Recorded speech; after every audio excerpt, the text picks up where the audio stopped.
नमस्कार दोस्तों, स्वागत है आपका अपने YouTube चैनल दुनिया इकोनॉमिक्स की में mathematical economics for beginner series के इस वीडियो में आज हम आपके सामने नॉन लीनियर इक्वेशन शुरू करने जा रहे हैं, जिसमें हम अपना डिस्कशन क्वाड्रेटिक इक्वेशंस तक रखेंगे।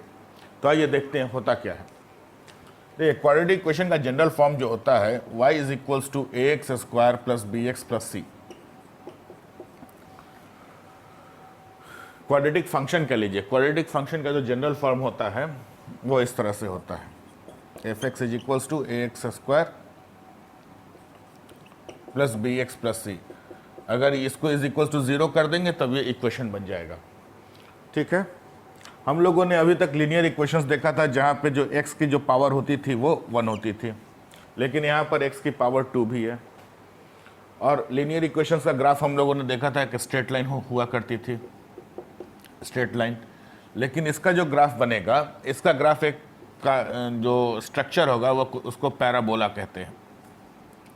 और पैराबोला की आकृति कुछ इस तरह की या इस तरह की या इस तरह की होती है। ठीक है, तो आइए देखते हैं कि इसका ग्राफ किस तरह का बनेगा। भाई 3 आकृति है, एक तब इधर भी एक आकृति होनी चाहिए, 4 आकृतियां हैं। 4 आकृति में हमारा ग्राफ किस तरह का बनेगा। देखिए, एक चीज़ ध्यान रखिएगा, हमको जो ध्यान रखना है सिर्फ इन्हीं दोनों पे। ये दोनों हमारे सिलेबस में नहीं है, कोर्स में भी नहीं है, मैथमेटिकल इकोनॉमिक्स के कोर्स में ये नहीं है। यानी एक इस तरह का ग्राफ बनेगा यू स्ट्रक्चर का, और एक इन्वर्टेड यू टाइप का ग्राफ बनेगा। तो आइए समझते हैं कहाँ कैसा ग्राफ बनता है। अगर इस एक्सप्रेशन में हमारी a की वैल्यू 0 से बड़ी है तो हमारा ग्राफ कुछ इस तरह का बनेगा।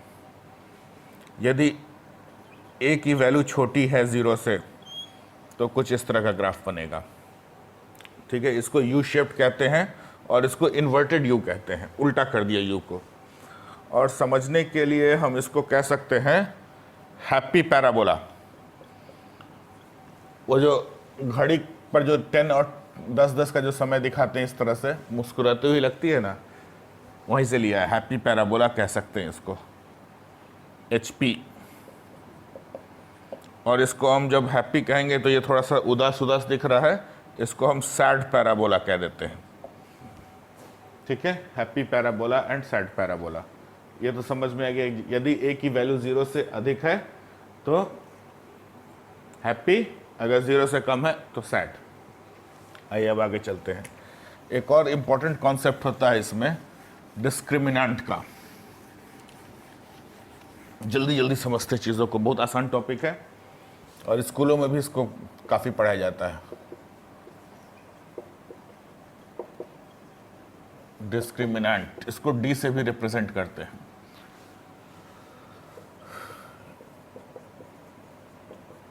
डिस्क्रिमिनेंट क्या होता है? डिस्क्रिमिनेंट को डी से रिप्रेजेंट करते हैं। डिस्क्रिमिनेंट की वैल्यू होती है d = b² - 4ac।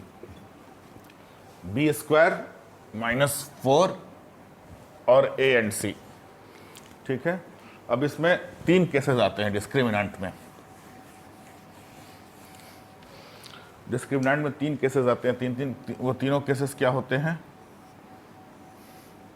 पहला होता है d > 0, दूसरा d = 0 और तीसरा d < 0। ये तीनों को जल्दी समझते हैं। अगर d की वैल्यू, डिस्क्रिमिनेंट की वैल्यू b यानी b² - 4ac की वैल्यू 0 से बड़ी है तो हमारे जो रूट्स होंगे वो रियल होंगे एंड डिस्टिंक्ट होंगे। अभी एक नया शब्द मिला हमको, रूट्स। रूट्स क्या होते हैं, रियल क्या होते हैं, डिस्टिंक्ट क्या होते हैं। आइए तीनों पे चर्चा कर लेते हैं, या पहले रूट पे बाद में चर्चा करेंगे, पहले रियल और डिस्टिंक्ट क्या रहते हैं। रियल क्या होता है? वैसे रूट्स जिनको रियल नंबर लाइन पे हम रिप्रेजेंट कर सकते हैं उनको रियल कहते हैं। डिस्टिंक्ट का मतलब क्या होगा? अलग अलग होंगे, यानी कि इसमें 2 रूट्स मिलेंगे हमको, दोनों अलग अलग होंगे, एक नहीं होंगे। जब d की वैल्यू 0 के बराबर हो जाएगी, यानी d > 0, इसका मतलब क्या हुआ? b² > 4ac, तभी तो ये 0 से बड़ा होगा। ये वाली क्वांटिटी b² अगर 4ac से बड़ी होगी तभी तो ये होगा। d = 0 का मतलब क्या हुआ? b² = 4ac। तो यहाँ पे रूट्स तो रियल होंगे ही, लेकिन डिस्टिंक्ट नहीं होंगे, इक्वल होंगे। आइए अभी नोट कर लीजिए इसको, अभी समझते हैं 5 मिनट में। अगर d इज लेस देन 0 होंगे तो रूट्स नॉन रियल होंगे, या इसको इमेजिनरी भी कहते हैं, इमेजिनरी रूट्स। इस स्थिति में क्या होता है, b square is less than 4ac। ठीक है, यहां तक तो कॉन्सेप्ट क्लियर है। अब आइए रूट्स को देखते हैं, रूट्स क्या होते हैं। ये एक एक्सप्रेशन है ax square plus b x plus c, इसको इक्वेशन बना के 0 कर दिया। रूट्स का मतलब ये होता है x की वो वैल्यूज जो इस इक्वेशन को सेटिस्फाई करती हैं, उनको हम रूट्स कहते हैं। x की वो वैल्यूज जो इस इक्वेशन को सेटिस्फाई करती हैं, उनको रूट्स कहते हैं। अब इसको निकालते कैसे, इसको निकालने का 2 मेथड है। एक तो फैक्टराइजेशन मेथड है, फैक्टराइजेशन मेथड है, और दूसरा मेथड है हमारे आचार्य हुए हैं श्रीधर आचार्य, उन्होंने एक फार्मूला दिया था रूट्स के लिए, -b plus minus b square minus 4ac upon 2a। ये 2 फार्मूले हैं, इन 2 फार्मूलों से हम निकालते हैं रूट्स को। दोनों से आंसर एक ही आता है। इसको हम इस तरह से लिख सकते हैं, -b plus b square minus 4ac upon 2a। दूसरा हो जाएगा -b minus b square minus 4ac upon 2a। ये हमारे पास 2 फार्मूले होते हैं, दो रूट्स निकल के सामने आते हैं, जिससे हम इनसे हम रूट्स डिटरमिन कर सकते हैं। आइए एक कॉन्सेप्ट और समझते हैं रूट्स का। ये अब ग्राफिकल कॉन्सेप्ट समझते हैं। ये तो हमारा मैथमेटिकल हुआ, ये तो स्कूलों में भी पढ़ाया जाता है। ठीक है, एक नई चीज़ सीखते हैं, ग्राफ से कैसे रूट्स निकालते हैं।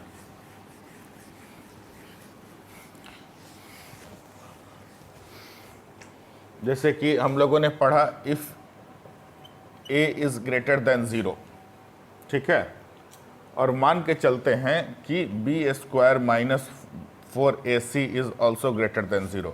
ये दोनों कंडीशंस हम मान के चलते हैं कि ऐसा है। तो ऐसी स्थिति में हमारा ग्राफ जो होगा, ये हमारा x एक्सिस और ये हमारा y एक्सिस। ठीक है, ऐसी स्थिति में जो हमारा ग्राफ होगा वो कुछ इस तरह से होगा। देखिए, ध्यान से देखिएगा इस ग्राफ को। ये x एक्सिस को ये जो है 2 बार काट रहा है, 2 टाइम्स इंटरसेक्ट कर रहा है। ये जिस पॉइंट पे x एक्सिस को ये कट कर रहा है, यही दोनों इसके रूट्स होंगे। तो हमारा क्या है कि a इज ग्रेटर देन 0, तो happy parabola HP, and b square minus 4ac is also greater than 0, तो roots are real and distinct, 2 जगह कट कर रहा है। जब ये a इज लेस देन 0 हो जाएगा, तो यही हमारा कर्व जो है कुछ इस तरह का होगा,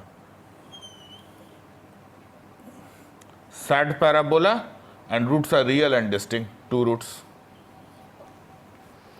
ठीक है, अब देखते हैं, अब इसको चेंज कर देते हैं खाली। बी स्क्वायर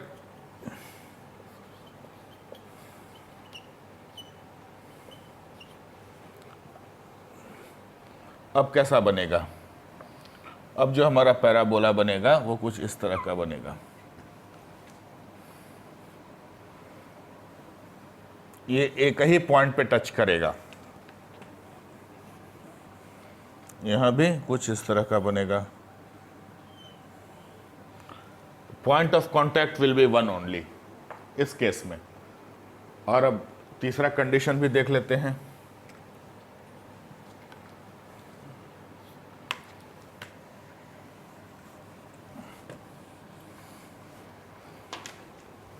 तीसरी कंडीशन में क्या होगा कि ये x एक्सिस को कट ही नहीं करेगा, रूट्स ही नहीं मिलेंगे हमको यहाँ पे। यहाँ भी x एक्सिस को कट नहीं करेगा। हर केस में ये y एक्सिस को कट करेगा, y एक्सिस को कट करेगा इन ऑल द केसेस, लेकिन x एक्सिस को ये कट नहीं करेगा। ठीक है, अब आइए एक चीज़ और देखते हैं, पॉइंट्स कैसे निकालने का। पॉइंट्स निकालने का फंडा क्या है, कर्व ट्रेसिंग कैसे की जाती है। हालांकि एग्जामिनेशन पॉइंट ऑफ व्यू से बहुत इंपॉर्टेंट नहीं है, लेकिन चीज़ों को समझने के लिए वो बहुत इंपॉर्टेंट है। पहले हम अगर x इज इक्वल टू 0 रख देंगे तो क्या मिलेगा, ये 0 हो जाएगा, ये 0 हो जाएगा। y is equal to c, यानी कर्व पर एक पॉइंट तो हमको क्या मिल गया, मान लीजिए यहाँ पे c मिल गया। ठीक है, अब जो बाकी दो पॉइंट्स हैं हम ये मान के चलते हैं कि a is greater than 0 and b square is greater than 4ac। Roots are real and distinct and a is greater than 0। वैसी स्थिति में हम फैक्टराइज करके दो पॉइंट्स निकाल सकते हैं और दोनों से पैराबोला को पास करा सकते हैं इस तरह से। आकृति थोड़ी सी गड़बड़ हो गई है। ये जो चीज़ सिखाई जा रही है इससे कॉन्सेप्ट समझने में बहुत आसानी होगी। थोड़ा दूर कर देते हैं, अच्छे से बनेगा। ठीक है, जब हम लोग इसके एप्लीकेशंस देखेंगे, क्वाड्रेटिक इक्वेशंस के एप्लीकेशन जब हम लोग इकोनॉमिक्स में देखेंगे, तब इन कॉन्सेप्ट से हमको बहुत आसानी होगी। दो पॉइंट्स बन गए। ठीक है, एक चीज़ और ध्यान रखिएगा, इस पॉइंट के बाद कर्व जो है घूम रहा है, तो ये हमारा सबसे, यहाँ पर हमको जो भी ये मिलेगी, वैल्यू मिलेगी, इसकी वैल्यू मिलेगी, वो मिनिमम वैल्यू मिलेगी हमको, पॉइंट ऑफ मिनिमम होगा। और उसी तरह से जो हमारा यहाँ से जो कर्व घूमेगा ये हमारा मैक्सिमम पॉइंट होगा। ये हम लोग पढ़ेंगे आगे, मैक्सिमम मिनिमम जब पढ़ेंगे, कैलकुलस जब पढ़ेंगे, तो ये सारी चीज़ें देखेंगे हम लोग। यहाँ तक तो ठीक है। अब क्या बचता है,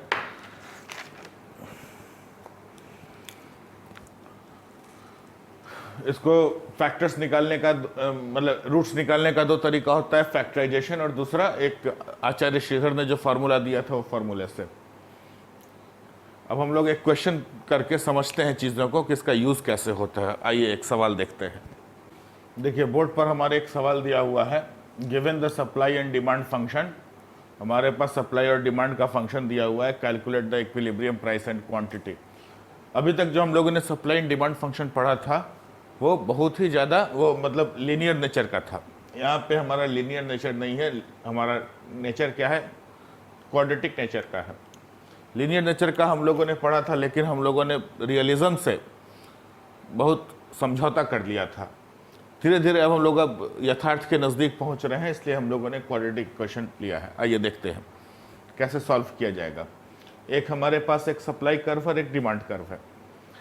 कह रहा है इक्विलिब्रियम पे प्राइस एंड क्वांटिटी निकालते, कॉन्सेप्ट वही रहेगा। हम लोगों ने वहाँ भी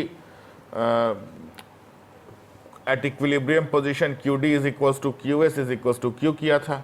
यहाँ भी वही काम करेंगे हम लोग, दोनों को इक्वल कर देंगे। तो Q square plus 14Q plus 22 is equals to minus Q square minus 10Q plus 150। इसको इधर ले आएंगे, 2Q स्क्वायर 14, इसको इधर ले आएंगे, माइनस है तो प्लस हो जाएगा, प्लस 24Q, और इसको इधर ले आएंगे तो कितना होगा, माइनस 128 हो जाएगा, इज इक्वल्स टू 0। ठीक है, हमारे पास इक्वेशन क्या बन के सामने आया, इक्वेशन बन के सामने जो आया है उस इक्वेशन को देखते हैं।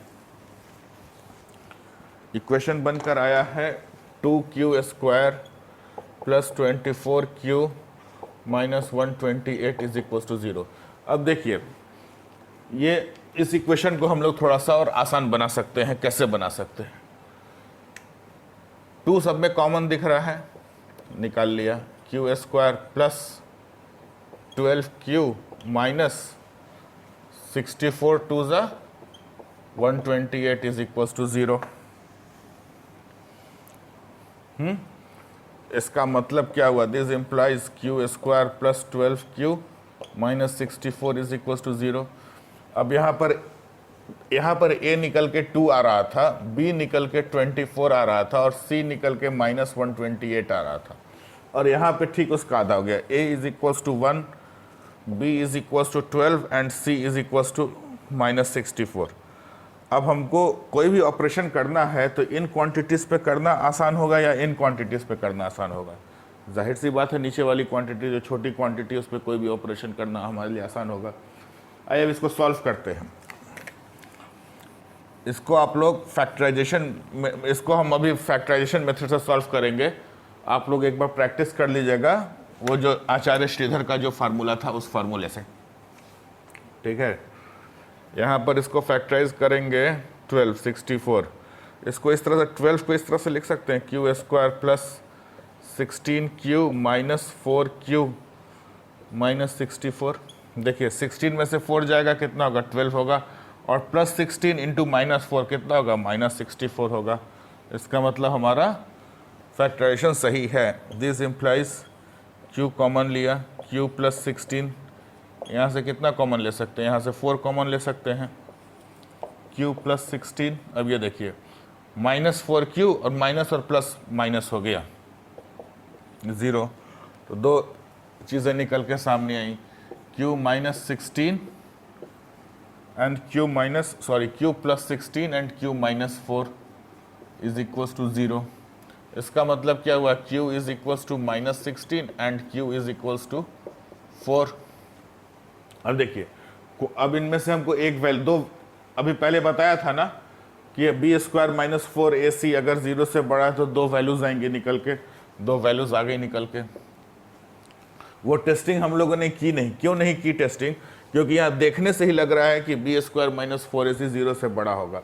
कैसे कि किसी भी नंबर का अगर स्क्वायर करेंगे वो तो पॉजिटिव होगा ही होगा, यानी बी स्क्वायर जो होगा ऑलवेज पॉजिटिव रहने वाला है, ठीक है।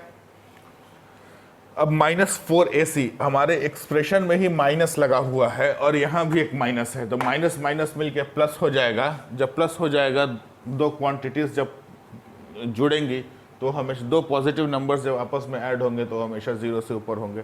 इसका मतलब हमारे पास दो डिस्टिंक्ट रूट्स मिलेंगे। अब इनमें से दो तो मिल गए, अब यहाँ प्रॉब्लम चालू हो रहा है हमारा आंसर कौन सा है। तो इसमें क्या होता है कि जो भी नंबर हम एक्सेप्ट कर सकते हैं वही हमारा आंसर होगा। जैसे कि क्वांटिटी कभी भी नेगेटिव नहीं हो सकती है, तो इसको हम डिस्कार्ड कर देते हैं, इट इज़ डिस्कार्डेड। तो हमारी क्वांटिटी क्या होगी, हमारी क्वांटिटी 4 होगी। इसी 4 को इक्वेशन में रख दीजिएगा, जो ओरिजिनल इक्वेशन दिया था वहाँ से p निकल जाएगा, तो इससे हमारा आंसर निकल जाएगा। तो आज का वीडियो में बस इतना ही। थोड़ा बहुत फंडामेंटल नॉलेज आप लोगों को दिया गया इस वीडियो में, बहुत मामूली चीज़ें डिस्कस की गई। आगे के वीडियो में हम लोग क्वाड्रेटिक इक्वेशंस का इकोनॉमिक्स में किस तरह से यूज़ होता है इस पर लंबी चर्चा करेंगे और देखेंगे कि न्यूमेरिकल्स को किस तरह से टैकल किया जाता है। आज का वीडियो आपको कैसा लगा हमें बताइएगा ज़रूर, और हो सके तो अपने दोस्तों से भी काफ़ी मात्रा में शेयर कीजिए ताकि उनको भी इस तरह के वीडियोस का लाभ मिल सके। मिलते हैं अगले वीडियो में नए कॉन्सेप्ट और नई टेक्निक्स के साथ। जय हिंद।